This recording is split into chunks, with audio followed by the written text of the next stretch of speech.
Did ancient giants walk among us, or were they simply human enemies exaggerated to make them appear more menacing, making us appear like grasshoppers by comparison?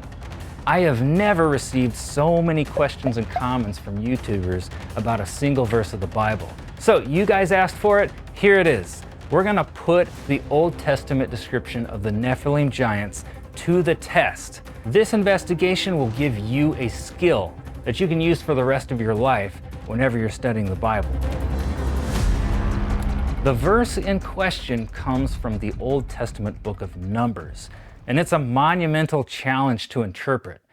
So I won't judge you no matter what you believe. We'll just investigate the evidence together, and I'll reveal where I sit at the end.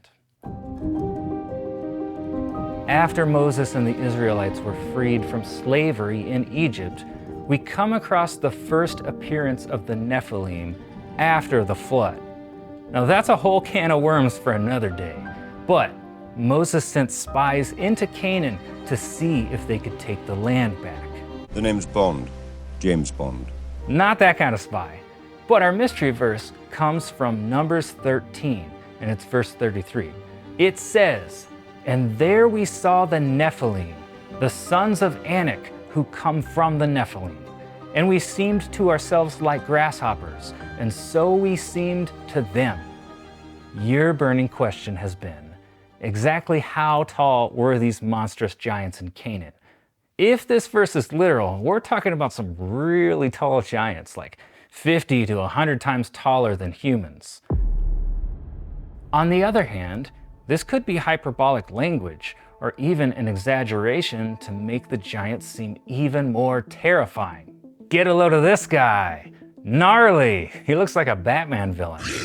Okay, so I grew up on comic books. Sometimes I get a little carried away with the artwork, but I did this to make a point. This picture conveys fear a lot better than, say, this picture, doesn't it? The same can be done with words. But on the other hand, maybe they looked more like this. That's maybe a little more realistic. This actually brings up a big challenge that can sabotage us and prevent us from understanding passages of the Bible. When we're reading, how in the world are we supposed to know if something was meant literally or metaphorically? Here's what happens. Some people are afraid to take anything from the Bible metaphorically, just in case they accidentally deny something that was actually meant literally. And I get that. That has good intentions behind it. They're afraid that you might take that too far and start assuming that, well, maybe Jesus never returned from the dead. What if there's a way to tell the difference, though? What if there's a test? Let me demonstrate something. In real life, let's say you're playing a basketball or football game, and you beat the other team by 20 or 30 points. It's not even close. Then you go home and you tell your significant other and your friends, "Man, we killed them." Did you now? Did you literally kill them? Do I have to call the cops? I don't know. You see what I mean, though? We actually still use metaphoric language every day. It's a part of how we speak. Well, there was some of that in the Bible too, and we actually know this deep down. We just don't think about it that much. So for instance, we know there's room in the Bible for metaphor because in the New Testament, Jesus said things like, "I am the door," or "I am the bread of life." Well, we know Jesus wasn't literally saying he's a door or a loaf of bread, but these verses still mean something very important. He was trying to tell us something about who he is using symbolism. The same could be the case here. We don't know. We need a way to test verses to see if they're literal or metaphoric. At the same time, we can't just rush in assuming everything that's weird or unusual is not real. People think I'm weird. I mean, am I not real? Actually, I did receive some YouTube comments recently about that. Are you computer animated?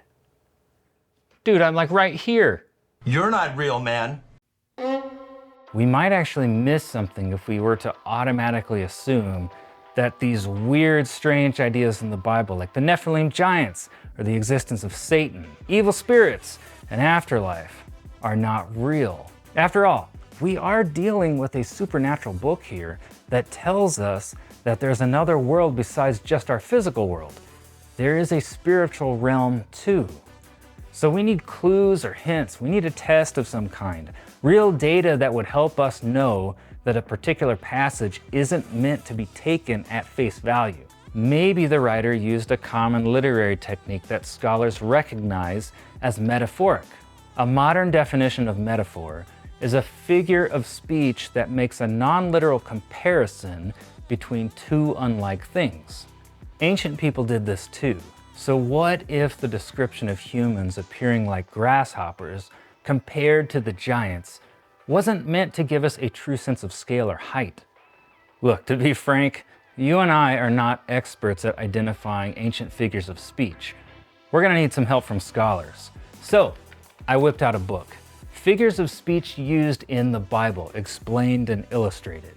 And it says, a figure of speech is a word or sentence thrown into a peculiar form. I know what you're thinking. I'm so bored. My brain is shutting down. Look, I always hated English class too, but this could be helpful. Look at the sentence structure. We were like grasshoppers. We have a comparison here, and it's weird. It fits the criteria of a possible metaphor. We can't assume yet.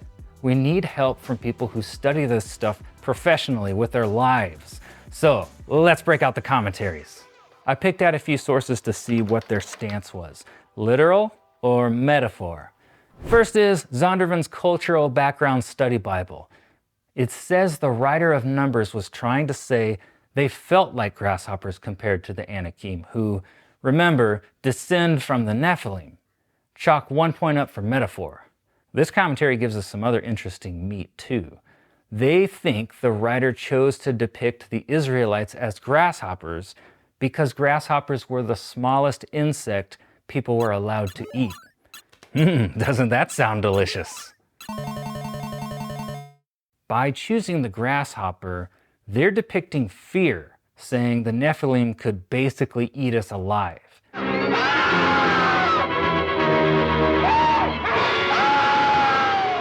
That's actually an interesting potential link to the book of Enoch, which describes the Nephilim giants as cannibals.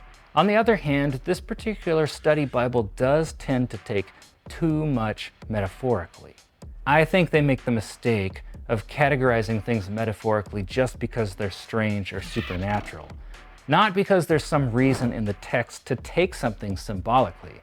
So as a rule of thumb, I always check more than one scholar's work so I can then decide for myself. I would recommend that you do the same. So let's check out commentary number 2. Faith Life Study Bible, the best study Bible I can find, by the way. Check the links in the video description if you want to get a copy. It says, the comparison to grasshopper is a metaphor indicating the height of the Anakim should be of great concern. Chalk 2 points up for metaphor. They think the point the writer was trying to make wasn't to tell us about their height, but to show how frightening and powerful they were. I mean, their height too, but not literally. So let's try a newer commentary.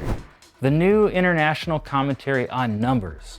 This book finally gives us some deeper clues that are going to be more helpful. According to them, there is in fact a recognizable figure of speech being used by the writer here, if you know what to look for. So they say their self-description as grasshoppers is a figure of speech called meiosis, which diminishes one thing to increase the size or importance of something else. Meiosis sounds like some kind of disease. That's disgusting! But now we actually have identified a legit metaphoric technique that ancient writers used. So let's go back to Figures of Speech Used in the Bible, Explained and Illustrated. The source that melts my brain. My brain hurts! There's also a recognizable literary technique referred to as belittling. So this book is going to say meiosis and belittling are the same thing. One thing is diminished in order to increase another thing. By this definition, the writer of Numbers may have been exaggerating how small the Israelites were compared to the giants. Okay, it's time to use our newfound interpretation skills. Back to the Numbers verse. We seemed to ourselves like grasshoppers, and so we seemed to them being the Nephilim. Well, now that we know what to look for, we can now recognize meiosis or belittling in this verse. There's hyperbole here, belittling the Israelites to show how much more powerful the giants were, how much more frightening and terrifying they were. Like this. Okay, not quite like that. All right, well, how do you know you don't take this too far? By comparison, the passages about Jesus' resurrection don't contain this metaphoric language.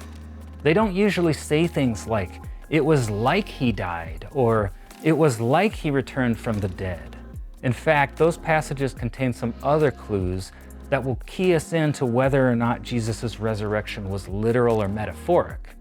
It's people's reactions, surprised reactions from eyewitnesses. You see their struggle to believe it because it wasn't normal, but they wrestled with it. They even argued about it until finally they accepted that, hey, maybe we're not crazy. They did actually see Jesus alive after he died. Finally, in Acts 5:32, they're ready to tell people, we were witnesses to those events. The inclusion of a human perspective and reaction tell us that those passages are probably not meiosis or hyperbole. Now you have a skill. You can test passages yourself to see if they're literal or metaphoric. So where do I sit? I am leaning heavily towards the idea that the height of the giants in Numbers was metaphoric. It seems to fit a common recognizable format that language experts can spot. However, there's still nothing here to suggest that they're not still giants. We just don't know how giant. And if you're familiar with the Nephilim storyline, a metaphoric height doesn't disqualify them of having a supernatural origin. They were tall, just not that tall. You guys are really little. But there are other places in the Bible that give us actual numbers on the height of some of the Nephilim. The Bible lists 2 different heights for Goliath, and Enoch lists 2 different heights for the Nephilim, including one option that's taller than the world's tallest building. What in the world is going on there? Which height is correct? Watch this video next.